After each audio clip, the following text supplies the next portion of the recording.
Hello everyone. Welcome to our CA Sansaar YouTube channel.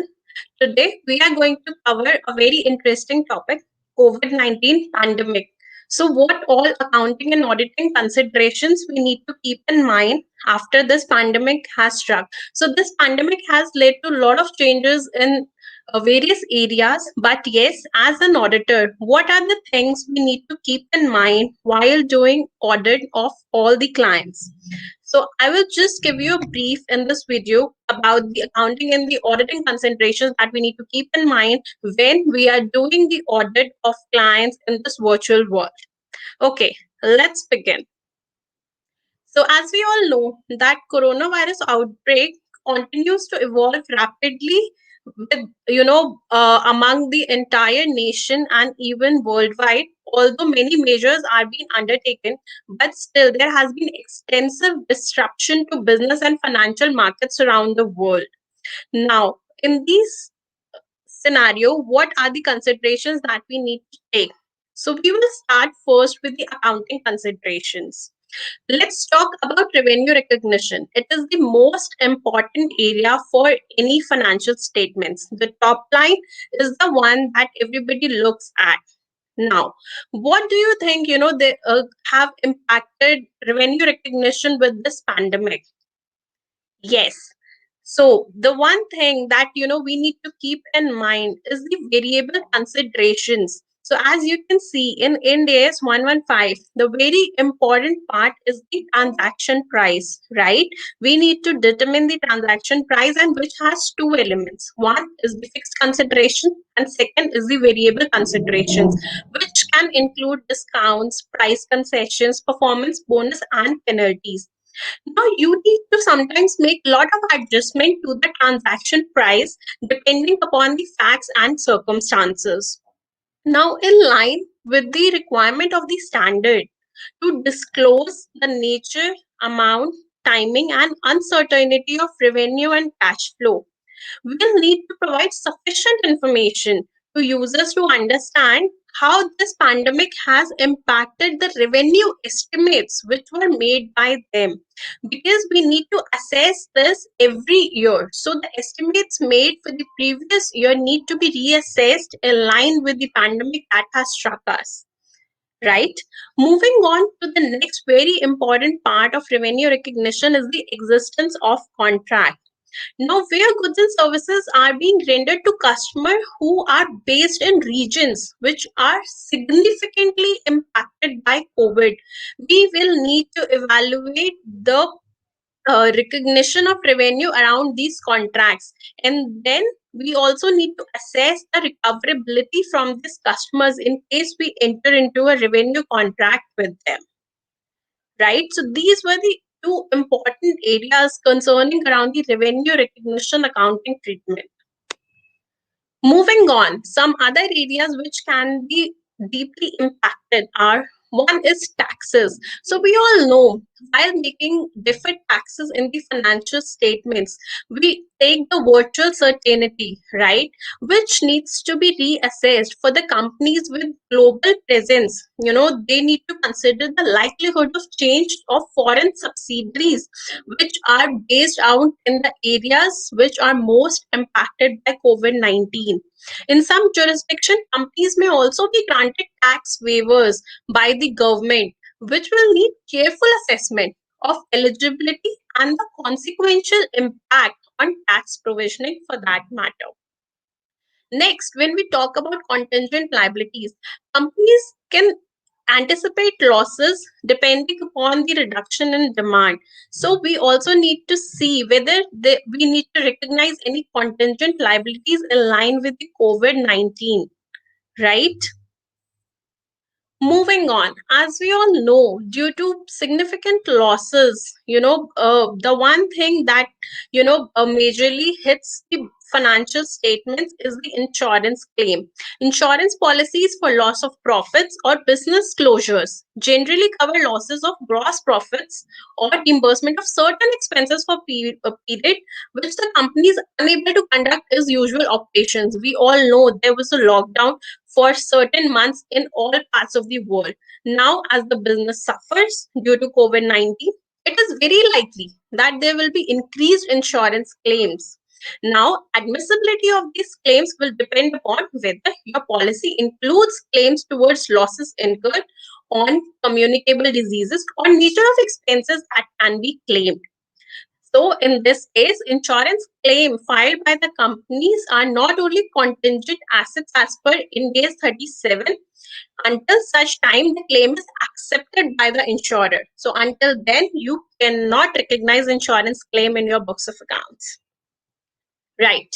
Next, moving on to inventory valuation. Now, during this COVID scenario, so many companies are facing supply chain disruptions, right? So, for example, the real estate companies, with their construction thing coming to a pause, it is very difficult for them to recognize inventory in books of accounts, and also the fall in property prices. Further, for the businesses having perishable products are also worst exposed to the risk of loss due to damage, contamination, or physical deterioration. Companies will need to assess, as on the balance sheet date, whether an adjustment is required to the carrying value of inventory to bring them to net realizable value in accordance with the principle of Ind AS 2, right? Next we let's talk about impairment. So if we talk about, so these were sort of, we covered current assets, for that matter we covered revenue, we covered taxes. Now next, the very important aspect of this COVID-19 pandemic is impairment. Now, how is it likely to impact our non-financial assets, right?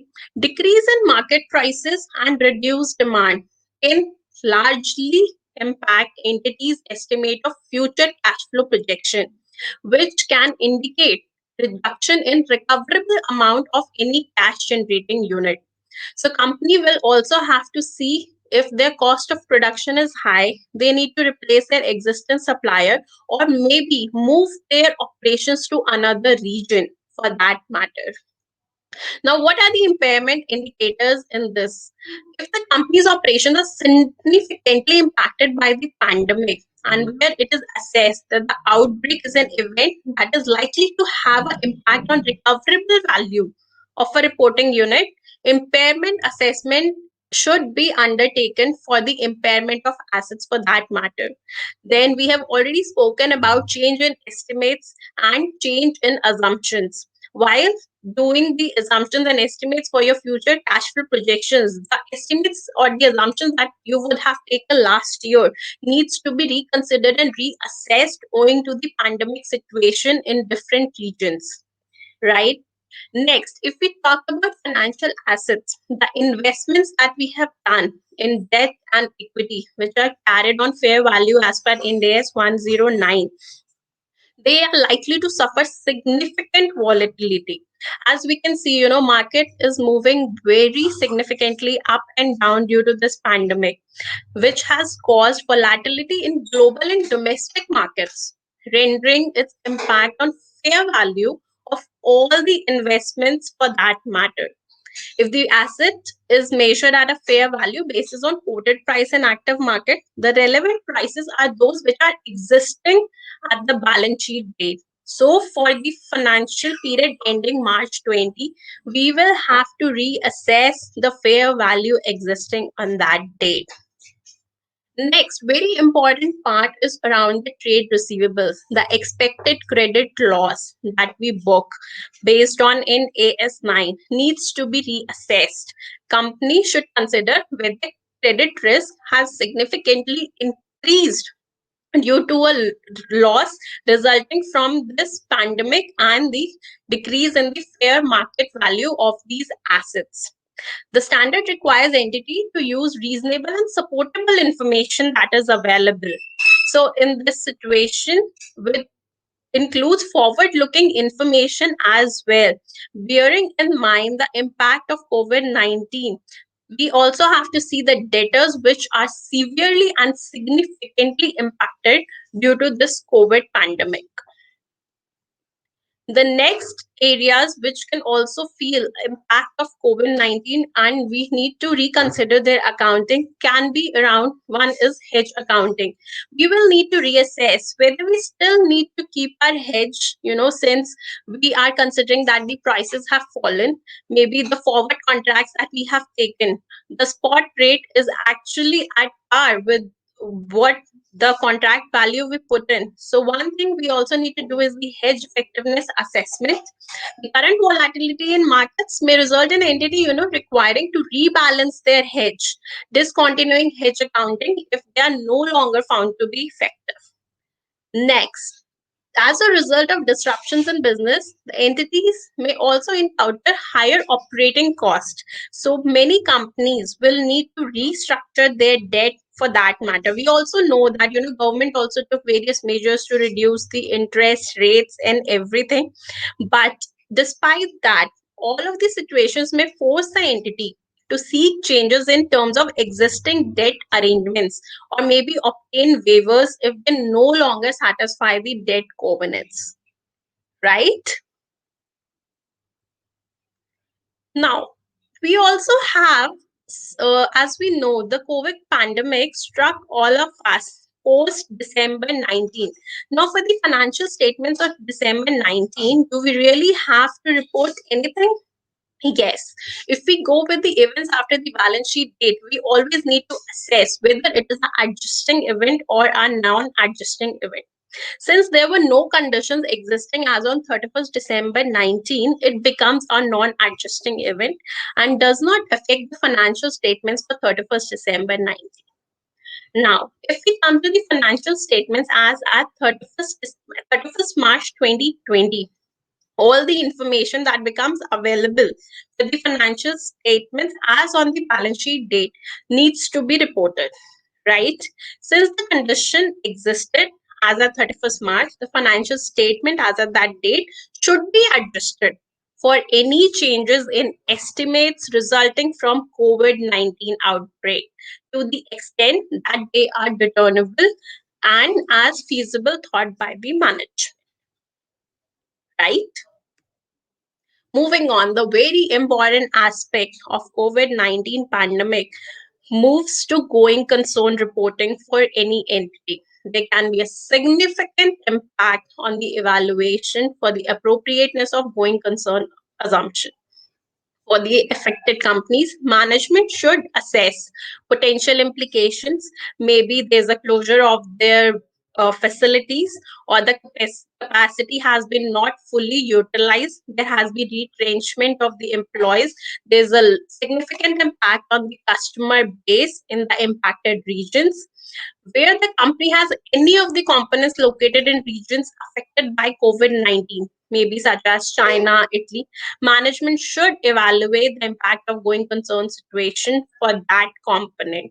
Now, this can also be taken care if we are having a group audit and you have components or subsidiaries in the areas which are worst affected by COVID-19 pandemic, right? Moving on, if we talk about disclosures, we have already talked about a lot of things, which could impact the accounting considerations. Now, we also need to give some disclosures around it. Ind AS 1 requires disclosure of sources of estimation uncertainty. COVID-19 will perhaps go down as one of the most unprecedented high impact events that resulted in multiple uncertainties. Affected entities will need to disclose their assumptions that they have made regarding future owing to this outbreak, right? Now, we are done with the one part of our presentation. We have already seen the accounting considerations which we need to keep in mind due to the COVID-19 outbreak. Now, moving on to the second leg, which comes to auditing consideration. Due to COVID-19 pandemic, which has become a massive global issue, as we already spoke about, the accountants or the auditors also need to keep in mind certain considerations while performing their audit procedures. Now, what are these? Let's have a quick look at the procedures that we need to perform as an auditor and what is the change that it has brought to us. Now, As we all know, we have a five-step approach for audit. One, the very important one and the beginning block is understanding the entity and its environment, doing the risk assessment and planning. Now, what is the change that has come due to COVID-19 for us as an auditor while understanding the entity and its environment? The understanding of entity and its environment can be obtained through various sources, as we all know, and we need to have specific discussions with management across all levels. Now, we also need to ask management while having discussions that we need to be very specific in our queries about, where necessary, even with ECWG, that what is the overall assessment of the immediate impact of crisis in the company. Are there any long term implications? If yes, how will the current pandemic affect the business operations and growth in the long term? And how management themselves have done the assessment of the impact of the outbreak and on the use of going concern assumption as a basis of accounting. Are there any plans for employee layoffs or curtailing operation, shutdowns, or adjusting prices for that matter? Are there any loan agreements which needs to be restructured? What is the impact on the internal control of the company? When everybody is working from home, there's a virtual setup. How are the internal controls being taken care? Right? So these are some of the specific queries we need to ask management owing to the COVID-19 outbreak. Moving on, there are certain other things with the engagement team should be very cognizant of information which is available in public domain, which can also give them an insight into what the management is saying is absolutely correct. They can corroborate by media tracking. For example, you can also see if due to this COVID-19 outbreak, many events have been cancelled. For example, Indian Premier League, which got cancelled, it has impacted various industries, right? Entertainment industry events. So if you're an auditor of, let's say, any beverage company which was a sponsor of the Indian Cricket Premier League, and there's a fall in their operations, so you can corroborate that from the news which is available online, right? If there's been any announcement made by the competitors which was a key industry player, then that is why your company belonging to the same industry also falls into that parameter. If there's been pay cuts, then you have also done the similar thing as you are a part of the same industry. So you can just, do a sort of media tracking to corroborate what the management is saying is correct or not. Moving on. Now we are still in the risk assessment and planning stage. We are done with understanding the entity and its environment. We had a discussion with management. We did corroboration from the social media, for that matter, print media. Now, moving on, the next step is risk assessment and planning.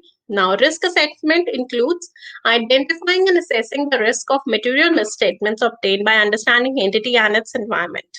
Right?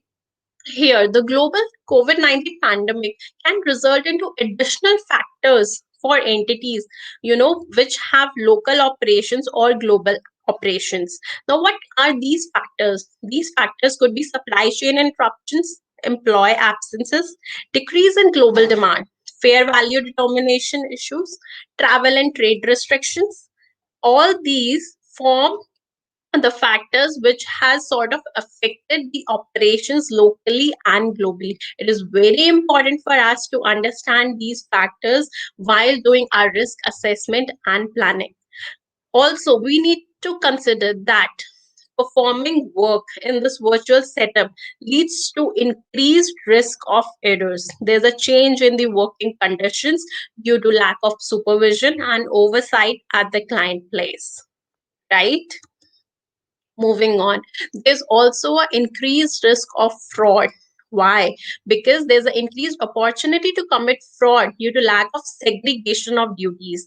We can all see that there has been a lot of retrenchment around industries, which can lead to lack of segregation of duties and supervision for that matter. Entities can feel pressure to perform or hide or smoothen their losses in order to provide a very rosy picture to the stakeholders. right? Internal control. We've already spoken about this when everybody is working from home, which is virtually. There's an alternative work arrangement. Manual controls are dependent upon people, as we all know, when they are present, when the staff is working remotely, or maybe not, sometimes not available because they fall ill due to the pandemic or they are in quarantine. The control may not be performed in that period, resulting in controls not operating effectively throughout the period under audit, right? Moving on.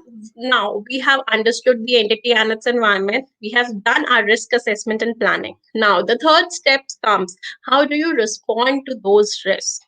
For example, when you have to do inventory observation, in normal circumstances, we used to perform a physical inventory count as on the cutoff date. But now, in this pandemic outbreak, how do you go about it? There was a lockdown, you could not do any physical count. So, there's a possibility that the count is performed on an alternate date and not on the cutoff date. For that matter, you will have to do a roll back or roll forward to arrive at that cutoff date inventory valuation, right? Now, for you to do that count virtually, it is very important that your IT generated controls are effective on that date, right? Since you need to see if the analysis performed by the management is correct or not. Now, where the engagement teams are unable to travel, they can also consider using work of another auditor who is based out from the same location on which the inventory is held instead of them traveling to those places. Just in case, client has multiple locations where inventory is stored and the engagement team is only able to observe at certain location, the engagement team will need to determine whether they have a sufficient appropriate evidence which can be obtained by observing inventory at those selected locations, right?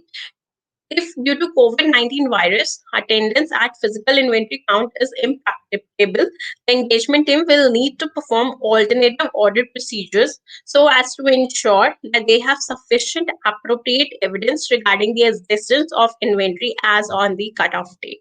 This is very, very important. We need to bear that in mind. Now, when talking about responding to risk, how do you rely on the audit evidence that has been given to you? Now, in this virtual scenario, all the audit procedures done would be electronic, right?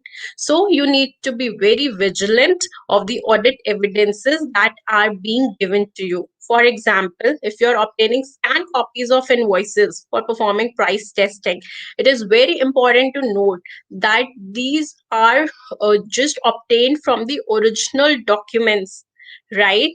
And not just a simple Word document which has been presented to you. They need to be properly scanned.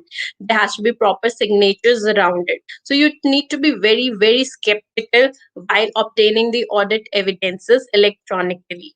They need to obtain, the engagement team also needs to obtain the understanding of the processes and the controls which the entity has put in place for providing the audit evidences to the auditors for the purpose of evaluating the sufficiency and appropriateness of these audit evidences, right? You need to be very, very skeptical in asking questions to the management about how they are providing the audit evidences to you.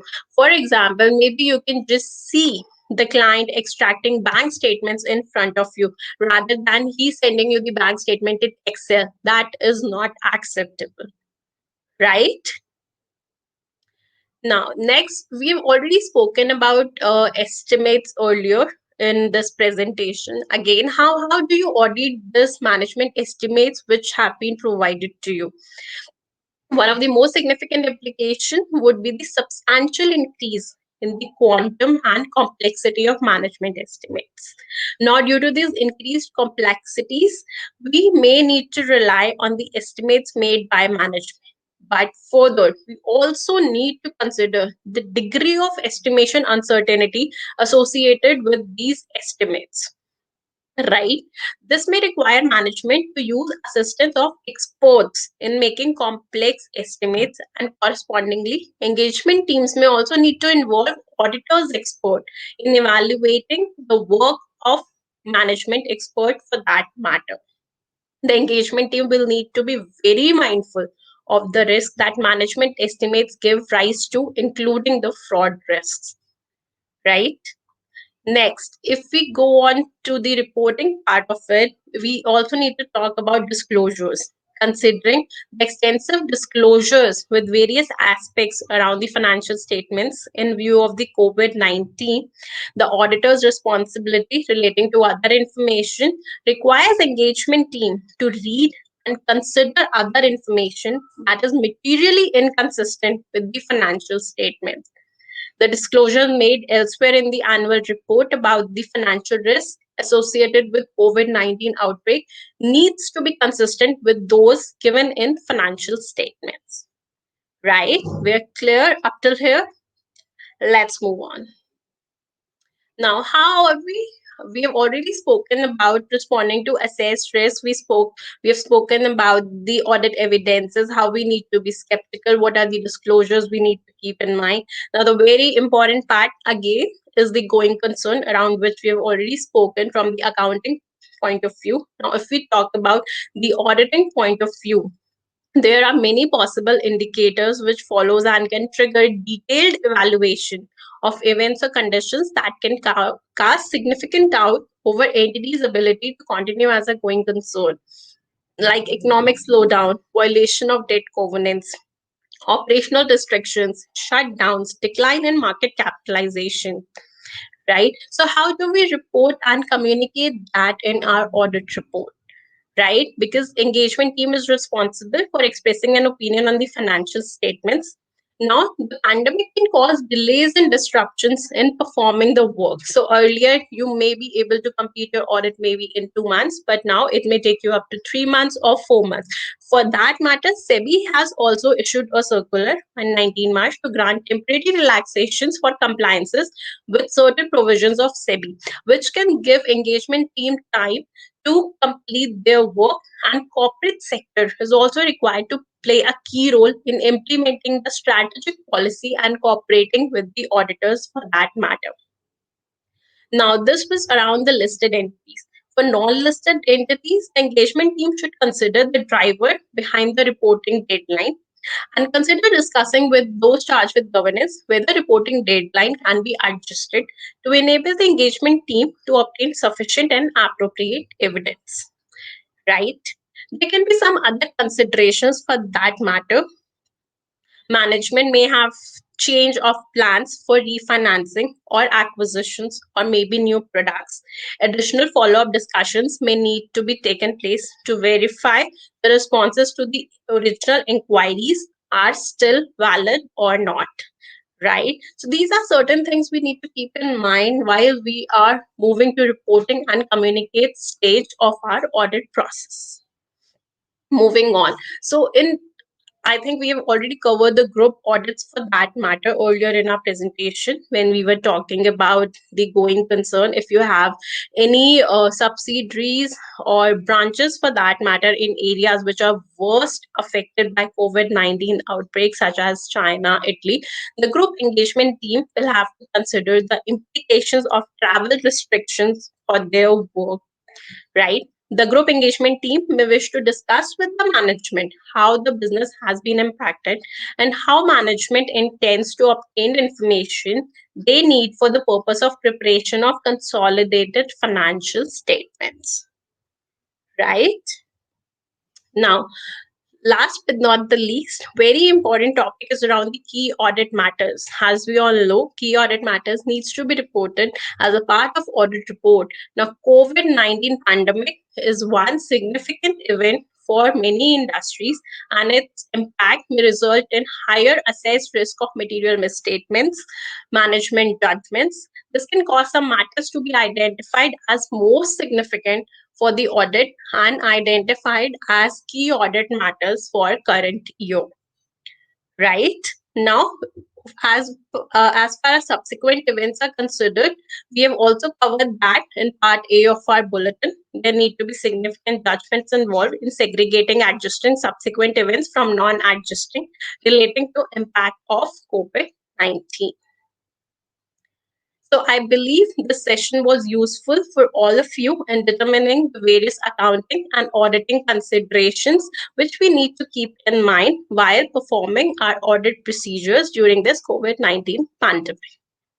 Stay tuned for more updates on our YouTube channel. Thank you.